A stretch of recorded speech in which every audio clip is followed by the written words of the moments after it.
Born and raised in Virginia, V.C. Andrews brought forth haunting tales that unraveled the complexities of family dysfunction, secrets, and resilience against dark circumstances. Her Gothic narratives echo with themes of betrayal, longing, and the quest for belonging, wrapped in a mesmerizing and eerie allure. I often find myself entranced by her uncanny ability to explore shadows within families, which only deepens my appreciation for dear, turbulent life.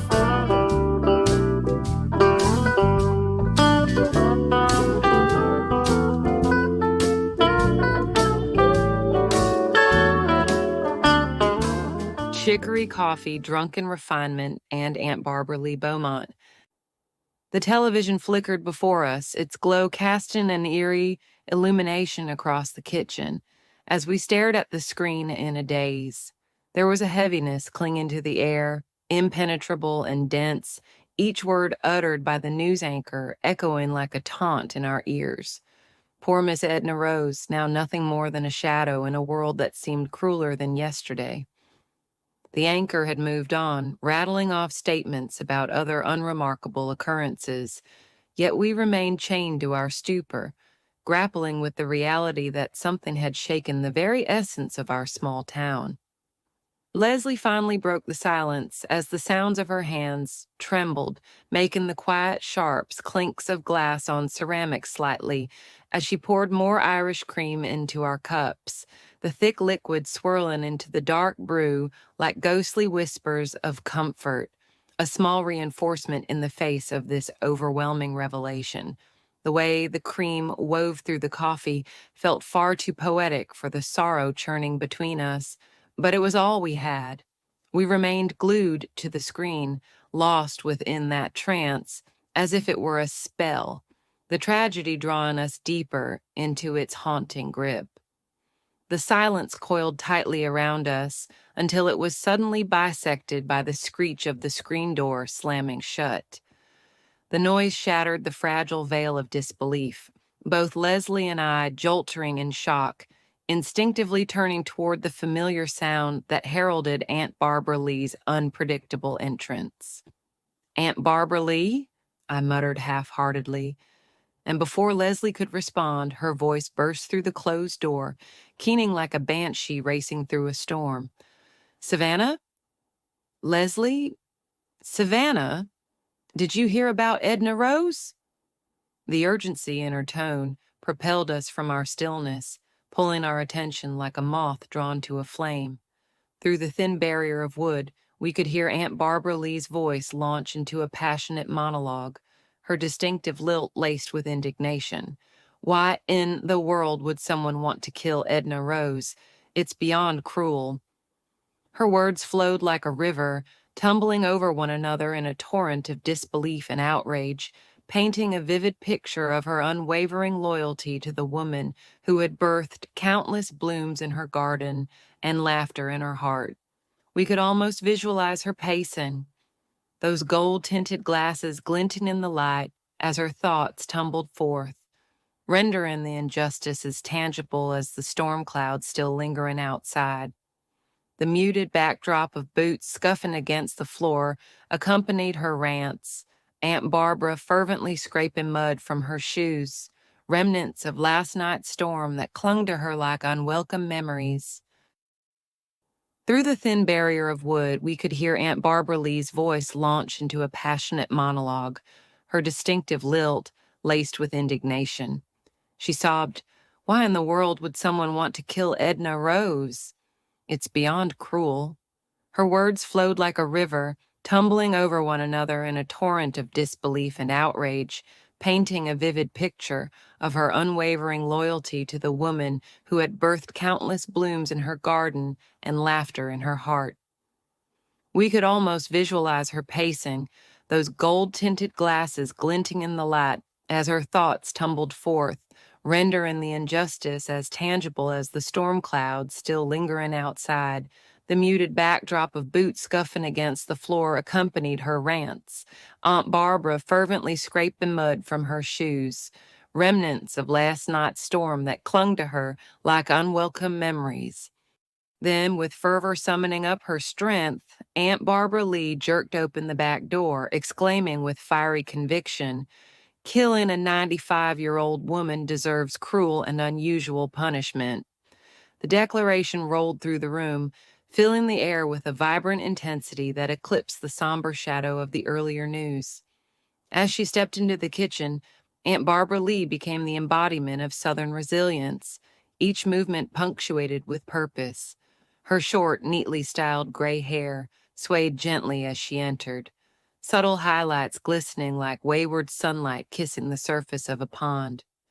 Framed by prominent bangs, her thoughtful expression turned fierce as she fixed her large round glasses, a magnifying lens into the compassion and steel that lay behind those sparkling depths. Her seafoam green tracksuit clung to her, a velvety fabric hinting at the softness of spirit that belied her forthright nature. The light gray collar with its gold zipper pull stood in harmony against her lighter green turtleneck shirt, an ensemble as vibrant as her essence. The touch of red on her nails contrasted sharply with the delicate white circular earrings adorned in black floral patterns, echoing the intertwining of beauty and struggle in her life. Amidst the chaos, a momentary pause amidst our tumult, her presence grounded us, her voice carving through the last vestiges of silence. With each syllable she spoke, we felt the tendrils of despair loosen their grip, reminding us that amidst pain, there lay a legacy worthy of fierce refusal to be buried in shadows. Aunt Barbara Lee threw back her head, a slow-motion act of exasperation that cascaded into a half-groan, half-sigh, her breath a requiem for the absurdity swirling around us. The air felt heavy, thickening with the weight of questions left unanswered in the wake of Miss Edna's untimely rumor-laden demise. Suddenly, her gaze locked onto Leslie, and with a wild wave of her right hand, she beckoned us closer, the gesture frantic yet familiar, like a hawk summoning her nestlings. Pulling a chair out from the table with an exaggerated scrape that squealed against the floorboards, she sank into it with an air of theatricality that only Aunt Barbara Lee could muster. "Refinement," she declared, the words spilling from her lips as if the very mention of it could somehow wash away the ominous news. With a chuckle that felt both comforting and invigorating, I pulled the back door closed behind me, shutting out the chill of doubt that had slipped in with her. Racing to the cabinet, I retrieved the bottle of Kentucky bourbon, that amber elixir of warmth and forgetfulness, and handed it to Leslie. She grasped it eagerly, pouring with precision into a china teacup painted with dainty pink flowers, the delicate porcelain a whimsical contrast to the weight of our conversation. Setting the cup and saucer on the table with a flourish, Leslie's eyes sparkled with the dark humor of a shared understanding. Sometimes it took a little rebellion against propriety to meet tragedy head on. Aunt Barbara Lee wasted no time. She downed the drink in one fluid motion, the cup disappearing to her lips as if it were the last treasure on earth. With a resolute clink, she set the teacup down, the sound reverberating in the still air, and promptly motioned for a refill, a silent command no one dared dismiss. As Leslie chuckled softly, the sound weaving warmth into the tense atmosphere, she poured another generous shot and refilled her own cup, a conspiratorial glimmer lighting her eyes. Handing the bottle to me, I took my turn to pour, the bourbon glistening as it cascaded into my cup, offering both comfort and a fleeting sense of bravery. Sliding back into my seat at the kitchen table, I felt the rich liquid meld with my own uncertainty, a temporary balm for aching nerves. Aunt Barbara Lee, her gaze now softened and far away, shook her head slightly, as if the burden of Miss Edna's fate weighed too heavy on her shoulders.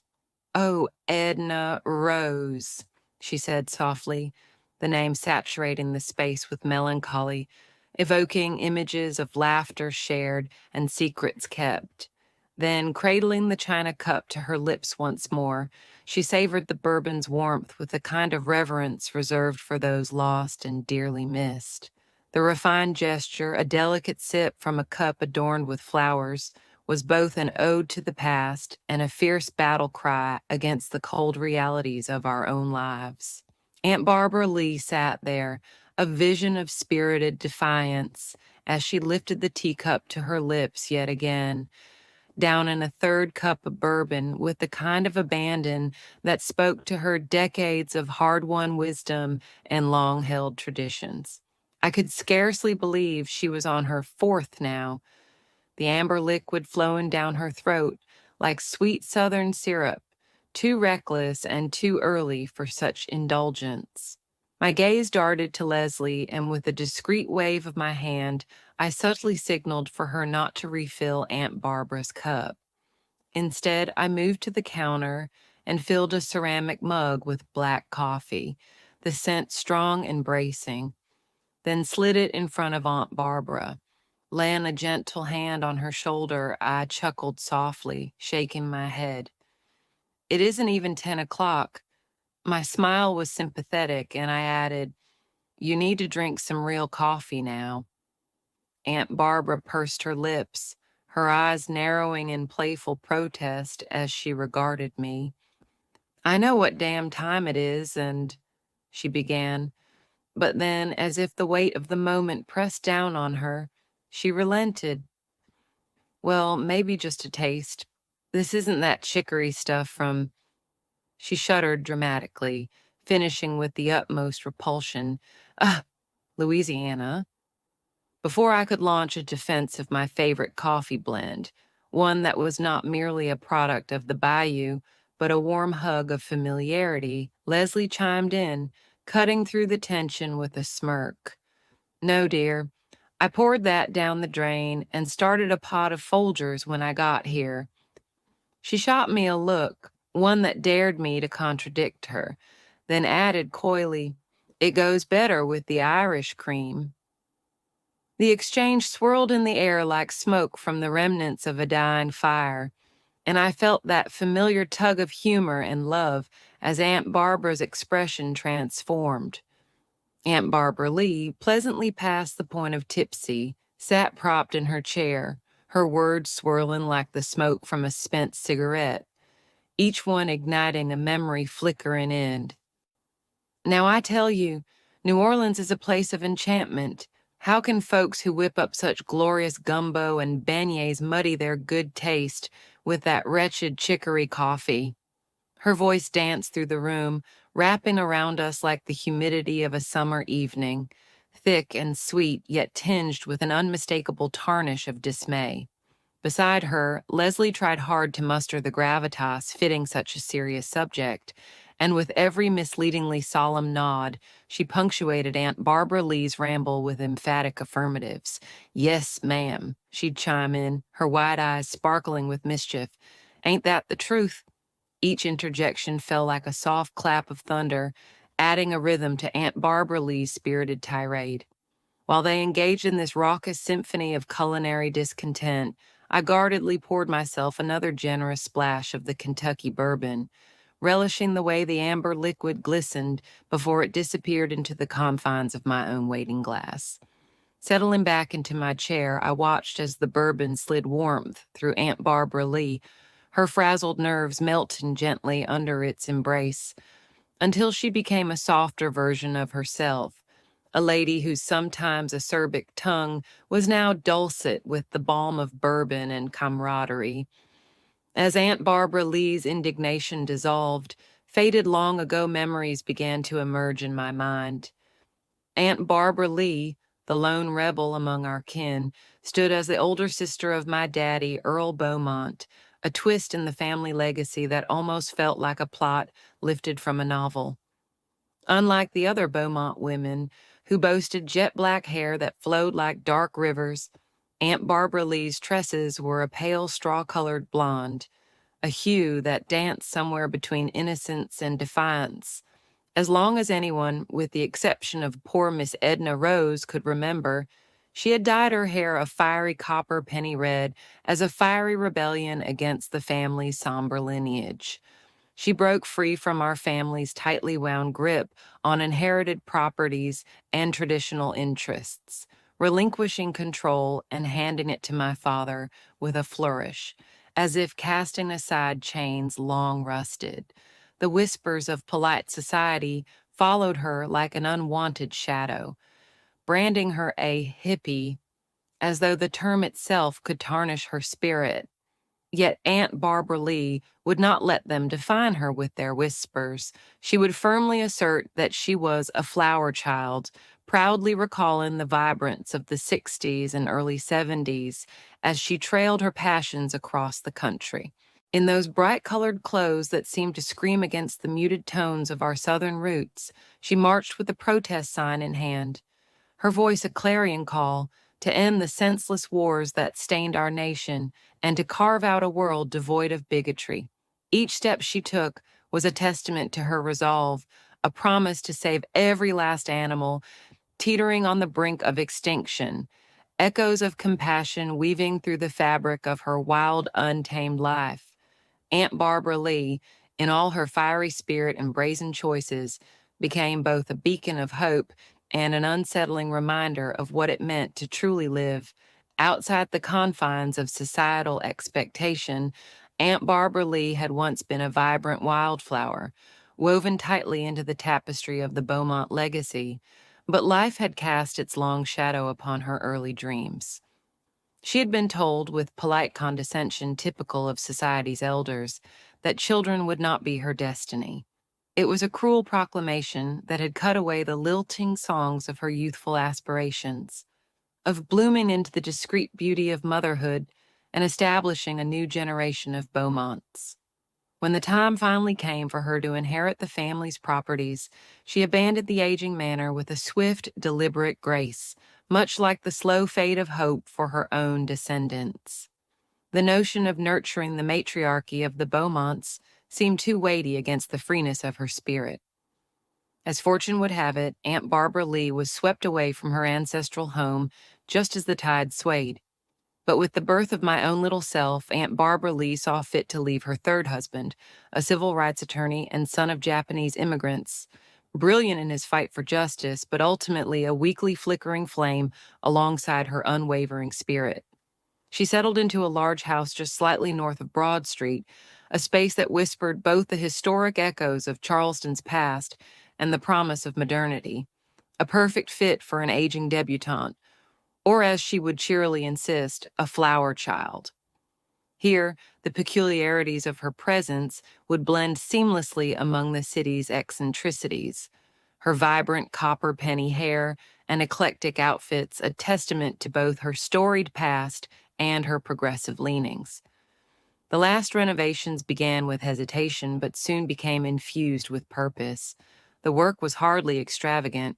She sought only the bare minimum to make the old plantation house habitable as the ghosts of its former grandeur retreated into the dim corners. Soon, Aunt Barbara Lee swept us into the aging family manor, her laughter bouncing off the faded walls like the echo of forgotten songs, while my father, Earl Beaumont, trudged behind with his tragic wife, a drunken specter from Beaufort who clung to her blood ties to our family like a frayed ribbon, her laughter oftentimes laced with despair. And I, all wide-eyed wonder, toddled behind them through the shadowy rooms, my tiny fingers brushing against the peeling wallpaper as if seeking to awaken the ghosts trapped within and encouraging them to breathe again with the heat of family bonds and the reckless, indomitable nature of hope.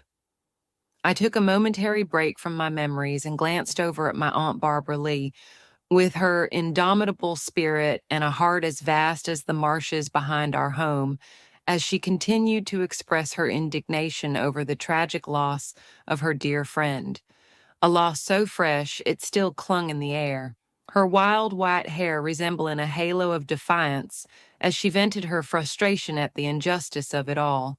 And for a fleeting moment, I reveled in the tipsiness that had settled comfortably within me like an old quilt. The laughter we shared, thick with camaraderie, snaked through the tension, binding us as fiercely as any family ties. As I reflected on my aunt's eccentric influence over my upbringing in the wake of my mother's tragic descent, a swell of gratitude washed over me. Aunt Barbara Lee had stepped into the void left by my mother like a flame seeking out the shadows, her vibrant stories of crazy escapades and daring solutions singing life back into my existence. She was the antidote to the somber legacy of my mother, who had chosen her own tragic course in life, a path paved with the careless drink that extinguished her brighter days and left the cheers of laughter to fade like echoes in a cavern of time. I chastised myself for willingly wandering down that grief-stricken lane of memories, knowing all too well the ghosts that lay lurking in the corners, ready to spill their tales of sorrow and perdition should I allow them the chance. Memories of my mother, a woman who had all the privilege and charm of a Southern belle, yet succumbed to the haunting specter of alcoholism, twisted my heart in unforeseen ways. What would even the great Tennessee Williams have said if he stumbled upon this part of our family legacy? My mother's story, replete with weakness and the heavy hand of victimhood, would have undoubtedly dissuaded him from putting pen to paper. Far too real, too raw for his theatrical backdrop. And yet, here I was, inebriated and nested within this tight circle of women, each grappling with our own vulnerabilities, while half-heartedly reveling in a Southern Gothic tableau of our own making. The irony was thick enough to slice. We were three Southern women, glazed with tipsiness in the mid-morning sun, finding solace in our shared feminine absurdity, while my mother's spirit lingered like an unwelcome guest, reminding me of a fate I could easily trace back to our bloodline. But just as I started to drift deeper into the morass of those unsettling thoughts, a sudden sound intruded upon my cocoon of memories, a rhythmic slap-in resonating against the kitchen table, sharp and insistent. I glanced over, startled, to find Leslie, her expression a curious mix of mischief and determination, her palm meeting the worn surface of the table with ferocity that threatened to rattle every ghost still lingering in the room. The table's protest echoed through the air like a clarion call, cutting through my nostalgia and forcing my attention back to the present, where warmth and camaraderie demanded I shake off the weight of the past.